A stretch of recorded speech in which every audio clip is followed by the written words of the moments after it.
আসসালামু আলাইকুম viewers. River travel BD পক্ষ থেকে সবাইকে জানাই স্বাগতম। এটা 2021-এর ঈদুল আজহা বা কুরবানির ঈদের দিনে দেখতে পাচ্ছেন সময়টা দুপুর 1টা অতিক্রম করেছে এবং অনেক লঞ্চ আমাদের মাঝ থেকে বিদায়ও নিয়েছে, কর্তৃপক্ষ কেটে ফেলেছে।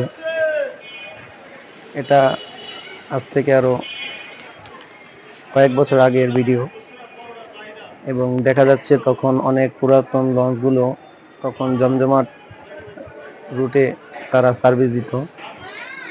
যারা এখন আমাদের চ্যানেলটিকে সাবস্ক্রাইব করেননি, সাবস্ক্রাইব করে আমাদের চ্যানেলটি পাশে থাকবেন এবং ভিডিওটি ভালো লাগলে শেয়ার করে দেবেন। সকলকে ধন্যবাদ।